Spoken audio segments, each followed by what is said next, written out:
बिस्मिल्लाहिर्रहमानिर्रहीम। अस्सलाम वालेकुम dear viewers, welcome to technology up by Talha once again. तो आज हम डिस्कस करने लगे हैं कि हम ट्री किस तरीके से कंस्ट्रक्ट कर सकते हैं अगर हमारे पास कोई फॉलोइंग सेट ऑफ डेटा हो, and we are talking about the B trees. Okay, B tree कैसे कंस्ट्रक्ट करेंगे अगर हमें सिर्फ डेटा गिवन हो तो। ठीक है, बड़ा इंटरेस्टिंग है और ईजी भी है, और इवन साथ ही हम ये भी देख लेंगे कि इंसर्शन किस तरीके से होती है बी ट्रीज में। ओके, इससे पहले तो आपको बी ट्री के बारे में कॉन्सेप्ट पता होना चाहिए, और उसके रूल प्रीवियस वीडियोस में भी हमने देखे थे, और प्रीवियस वीडियो का लिंक भी आपको ऊपर शो हो रहा है। ओके, आप देख सकते हैं। और आफ्टर दैट अगर बी ट्रीज के कॉन्सेप्ट आप लोगों को क्लियर है, ओके, और हम बी ट्री कंस्ट्रक्ट करने लगे हैं, और ऑर्डर क्या है? 4 ऑर्डर होता है कोई ना कोई बी ट्री का, जैसे हमने लास्ट लेक्चर में भी देखा। ठीक है, और अगर हमारे पास ऑर्डर 4 है, वो कंस्ट्रक्ट करना है हमने सपोज इस सेट ऑफ डेटा से। कैसे करते हैं, लेट्स सी। एक तो ये आप कुछ रूल्स भी हैं, इसको अगर हमने कंस्ट्रक्ट करना है फ्रॉम लेफ्ट टू राइट, हम इसको रीड करना शुरू करेंगे। जो डिफरेंट नंबर्स हैं इनको हम लेफ्ट टू राइट रीड करना शुरू करेंगे। ठीक है, और जैसे जैसे हम रीड करना शुरू करेंगे, इनको ट्री में नोड में कंस्ट्रक्ट करते जाएंगे और उसमें कीज रखवाते जाएंगे, और बाकी प्रॉपर्टीज वही बी ट्रीज की जो है वो होल्ड करनी चाहिए। किस किस तरीके से देखते हैं हम। सो फर्स्टली इस एक्सप्रेशन में आपके सामने जो 7 नजर आ रहा है, फर्स्टली हम लेफ्ट टू राइट रीड कर रहे हैं। ठीक है, 7 उसको रीड किया और उसको फर्स्ट नोड कंस्ट्रक्ट की और उसमें एज ए फर्स्ट की इंसर्ट करवा दिया। ठीक है, उसके बाद आते हैं नेक्स्ट डिजिट की तरफ, लेफ्ट टू राइट चेक करें। 7 के बाद क्या आ रहा है? That is 5। ओके, और अगर 5 आ गया, हमें पता है 7 से छोटी वैल्यू है, तो 7 के ही नोड पे 7 से लेफ्ट साइड पे इंसर्शन करवा दिया हमने। ठीक है, हमें पता है बी ट्री में एक नोड पे मल्टीपल वैल्यूज भी इंसर्ट हो सकती हैं, लेकिन हम यहाँ पे डिस्कशन कर रहे हैं क्योंकि बी ट्रीज की, और बी ट्रीज में हमें पता है कि एक नोड पे मल्टीपल वैल्यूज आ सकती हैं। और अगर ऑर्डर 4 है और 4 ऑर्डर में मैक्सिमम वैल्यूज कितनी आ सकती हैं एक नोड में, यानी कीज कितनी आ सकती हैं? That is 3। ओके, तो 3 कीज तो आ सकती हैं एक नोड में, 4th नहीं इंसर्ट करवा सकते हम। ठीक है, सो 5 कहाँ पे इंसर्ट हो गए? 7 के लेफ्ट साइड पे, सेम नोड पे। आफ्टर दैट चेक करें नेक्स्ट वैल्यू क्या आ रही है? That is 17। और अगर ये 17 आ रहा है, हम कहाँ पे इंसर्ट करवा देंगे? 7 के राइट साइड पे इंसर्ट करवा दिया। ठीक है, सेम नोड पे हम थर्ड वैल्यू इंसर्ट करवा सकते हैं। और नेक्स्ट हम रीड कर रहे हैं 10। अब वैल्यू जो 10 है, इसको चेक करें एग्जैक्टली इसकी पोजीशन अगर बनती है, हम देखें तो 7 के बाद और 17 से पहले। ओके, लेकिन क्या ये पॉसिबल है कि एक हम बी ट्री कंस्ट्रक्ट कर रहे हैं जिसका ऑर्डर 4 हो और उसमें हम वैल्यू रखवा रहे हो किसी एक नोड पे 4? ये पॉसिबल नहीं है, क्योंकि कीज मैक्सिमम कितनी हो सकती हैं? m-1, और इस केस में एक नोड पे हमारे पास मैक्सिमम 3 वैल्यूज हो सकती हैं, 4th वैल्यू नहीं आ सकती। देन हमारे पास 2 पॉसिबिलिटीज होती हैं। कौन कौन सी पॉसिबिलिटीज हो सकती हैं? फर्स्ट इज कि हम मिडिल एलिमेंट जो फाइंड आउट करना है वो किस तरीके से करें, वो लेफ्ट वाला कंसीडर कर लें। सपोज 5, 7, 10 या 17 मिडिल एलिमेंट जो हमने फाइंड आउट करना है। ठीक है, वो मिडिल एलिमेंट फाइंड आउट करके हम उसको उससे अबव लेवल पे ले जाएंगे, पेरेंट लेवल पे ले जाएंगे, और उसके चाइल्ड नोड्स बना देंगे इन्हीं दोनों को। सो 2 पॉसिबिलिटीज कौन सी बन रही हैं? फर्स्ट पॉसिबिलिटी ये बन रही है कि हम क्या करें, ये जो 7 को बना दें पेरेंट। ओके, मिडिल एलिमेंट 7 को ले लें, तो उसका क्या बनेगा? लेफ्ट चाइल्ड और राइट चाइल्ड। लेफ्ट चाइल्ड बन जाएगा 5 और राइट चाइल्ड बन जाएगा 10 एंड 17। ओके, एक ही नोड पे पड़ा होगा 10 और 17। आफ्टर दैट सेकेंड ऑप्शन क्या बनती है कि हम मिडिल एलिमेंट 10 को ले लें, और अगर मिडिल एलिमेंट 10 को लेते हैं, देन हमारे पास चेक करें इस तरीके से कंस्ट्रक्ट हो सकता है कि लेफ्ट साइड पे 5 और 7 आ जाए और राइट साइड पे 17 आ जाए। ओके, अब ये दोनों पॉसिबिलिटीज बनती हैं, और ये जो दोनों पॉसिबिलिटीज हैं एक्चुअली इनको कहते हैं लेफ्ट बाइस्ड या फिर राइट बाइस्ड। अगर हम 7 को चूज करते हैं एज ए पेरेंट, ठीक है, इट्स मीन हम लेफ्ट बाइस्ड कर रहे होंगे, और अगर हम 10 को चूज करते हैं एज ए पेरेंट, ठीक है, it's mean right biased tree की बात कर रहे हैं। सो अगर हमने किसी भी इन दोनों में से एक कॉन्सेप्ट को लेके चलना है, फिर थ्रू आउट हम उसी कॉन्सेप्ट को लेके चलेंगे। सो फाइनली हम लेके चल रहे हैं लेफ्ट बाइस्ड वाले कॉन्सेप्ट को, कि हमने पेरेंट किसको बनाना है? मिडिल एलिमेंट में से जो लेफ्ट साइड पे होगा, ठीक है। अगर तो ऑड नंबर्स आ जाए हमारे पास, उसका मिडिल एलिमेंट निकालना हो वो तो इजीली आ जाता है डिवाइड बाय 2 करके, ठीक है। लेकिन अगर हमारे पास इवन नंबर्स हों, उसका जब हमने मिडिल एलिमेंट निकालना हो तो इस तरीके से दोनों पॉसिबिलिटीज़ बन सकती हैं। तो हम लेफ्ट बाइस ही को ही लेके चलते हैं। सपोज 7 आ गया, अब कहाँ पे, पेरेंट पे, और उसका लेफ्ट चाइल्ड बन चुका है 5 और राइट चाइल्ड बन चुका है 10 एंड 17। ओके जी, नेक्स्ट देखते हैं किसको रीड कर रहे हैं हम एक्सप्रेशन में से। उन नंबर्स में से नेक्स्ट हम रीड कर रहे हैं 2 को। 2 सिंपली रूट से कंपेयर करना शुरू करें। हमें पता है बाइनरी सर्च ट्री में भी और इवन बी ट्री में भी रूट से लेफ्ट साइड पे क्या होती हैं, छोटी वैल्यूज होती हैं, और राइट साइड पे बड़ी वैल्यूज होती हैं। सो फर्स्टली कंपैरिजन किसके साथ करवाते हैं, रूट नोड के साथ। तो रूट पे पड़ा हुआ है 7 और हम इंसर्ट करने जा रहे हैं 2। 2 इज लेस देन 7, हम लेफ्ट पे आएंगे और लेफ्ट वाली नोड पे क्या पड़ा हुआ है 5।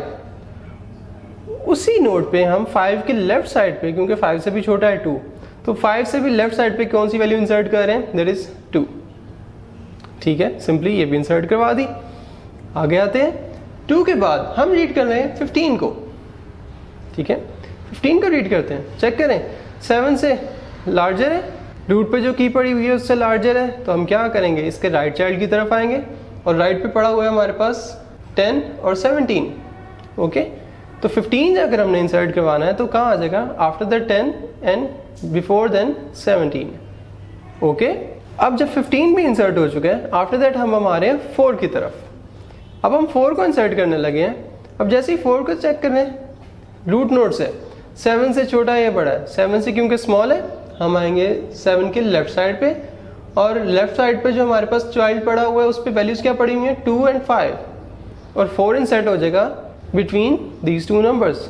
2 और 5 के दरमियान में 4 इंसर्ट हो गया, ठीक है जी। आगे चलते हैं, नेक्स्ट हम इंसर्ट करने जा रहे हैं 8 को। अगर हमने 8 को इंसर्ट करवाना है देन चेक करें 7 से ग्रेटर है, 7 से आए राइट साइड पे। अगर 7 से राइट साइड पे आते हैं तो जो नोड है उस पर ऑलरेडी 3 वैल्यूज पड़ी हुई हैं, क्या 10 के लेफ्ट साइड पे सेम नोड पे मैं 8 इंसर्ट करवा सकता हूँ? नहीं, ठीक है। हम बी ट्री कंस्ट्रक्ट करने जा रहे हैं जिसका ऑर्डर क्या है 4, यानी 4 - 1 अगर करें 3, तो मैक्सिमम 3 कीज पॉसिबल है किसी एक नोड पे, तो 4th की तो नहीं हम लिखवा सकते। अब हमें क्या करना पड़ेगा, अब हमें स्प्लिट आउट करना पड़ेगा। कैसे, देखें ज़रा गौर से। अगेन हम क्या करेंगे, मिडिल एलिमेंट फाइंड आउट करेंगे। इन चारों में से चेक करें मिडिल एलिमेंट कौन सा बनता है, 8, 10, 15, 17। मिडिल एलिमेंट 2 बनते हैं, 10 और 15। और हमने जैसे पहले बात की थी, हम लेफ्ट बाइस्ड अगर बात करें अगेन, देन किसको मिडिल एलिमेंट बनाएंगे, 10 को। 10 चला जाएगा ऊपर रूट नोड पे की, और उसके लेफ्ट चाइल्ड बन जाएगा 8 और उसका राइट चाइल्ड बन जाएगा 15 एंड 17, ठीक है। 10 के लेफ्ट साइड वाला जो पॉइंटर है वो पॉइंट कर रहा है किसको, 8 को, और उसका राइट साइड वाला जो पॉइंटर है वो पॉइंट कर रहा होगा 15 और 17 वाली नोड को। ओके जी, अब इससे नेक्स्ट आते हैं। फाइनली 8 इंसर्ट हो गया अपनी पोजीशन पे।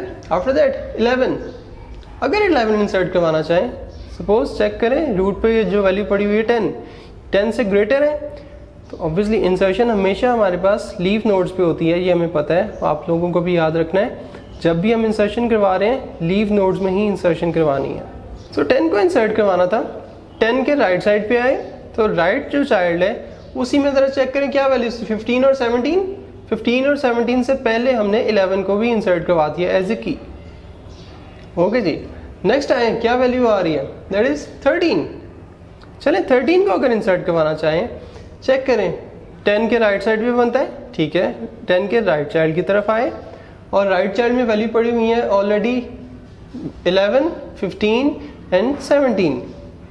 ओके, अब ये 11, 15 एंड 17 जो वैल्यू पड़ी हुई है, 13 इसके सेंटर में अगर हम रखवाते हैं, क्या पॉसिबल है एक नोड में हम 4 वैल्यूज इंसर्ट करवा सकें वंस अगेन पॉसिबल नहीं है। हमें अगेन स्प्लिट करना पड़ेगा और फिर लेफ्ट बाइस के ही कॉन्सेप्ट को लेके चलना पड़ेगा। सपोज इनमें से मिडिल एलिमेंट फाइंड आउट करते हैं, लेट्स सी क्या बनता है, दैट इज 13। सो 13 को लेके चलते हैं हम किस पे, रूट नोड वाली की पे, और आफ्टर दैट 13 का लेफ्ट पॉइंटर पॉइंट करेगा किसको, 11 को, और राइट पॉइंटर पॉइंट करेगा किसको, 15 एंड 17 को, ठीक है जी। ओके, अब तो रूट पोजीशन पे भी हमारे पास 3 कीज पड़ी हुई हैं, ठीक है, और 4 पॉइंटर्स हैं, ठीक है। आगे चलते हैं। नेक्स्ट हम रीड कर रहे हैं 6 को। अगेन ट्विस्ट आ रहा है। 6 को अगर हम इंसर्ट करवाना चाहें, कहाँ पे आके इंसर्ट करवा सकते हैं, चेक करें।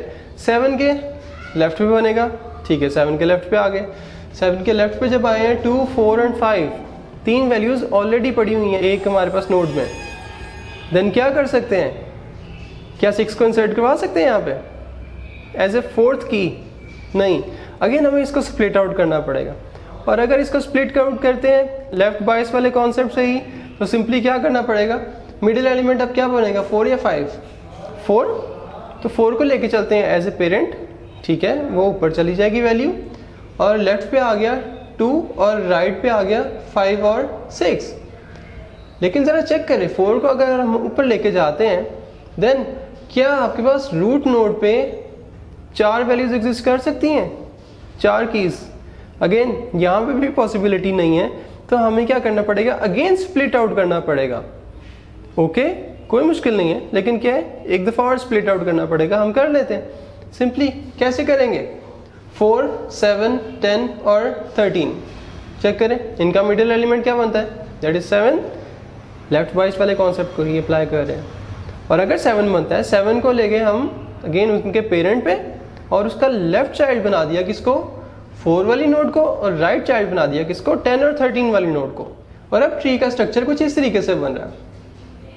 Okay, and the last value is 9, जिसको हमने इंसर्ट करवाना है। तो हमें बड़ा इजीली पता लग गया किस तरीके से वैल्यू इंसर्ट करवा रहे हैं actually. Last one is 9, compare करवाएं, 7 से ग्रेटर है, राइट पे आ जाए। जब तक लीव तो नोड तक नहीं आते हम इंसर्ट नहीं करवाएंगे, ठीक है, हम इंसर्शन हमेशा लीव नोड पे आके होती है। ओके, 10 और 13 कंपेयर करवाएं, 10 से भी छोटा है, तो 10 का लेफ्ट पॉइंटर जिसको पॉइंट कर रहा है उस नोड की तरफ आए, ठीक है, उस पर वैल्यू पड़ी हुई है 8, और 8 के राइट साइड पे किसको इंसर्ट करवा दिया हमने, 9 को। सो फाइनली अगर हमारे पास ये सेट ऑफ डेटा था गिवन, और हमें m ऑर्डर का यानी 4 ऑर्डर का बी ट्री कंस्ट्रक्ट करना हो, तो हम इस प्रोसीजर से बड़ा इजीली कंस्ट्रक्ट कर सकते हैं। ओके, और हम इंसर्शन किस तरीके से करते हैं वो भी बड़ा इजीली पता लग गया हमें। सो थैंक्स फॉर वॉचिंग, और अभी तक अगर आप लोगों ने चैनल सब्सक्राइब या शेयर नहीं किया वो भी ज़रूर कर दीजिएगा। Thank you so much.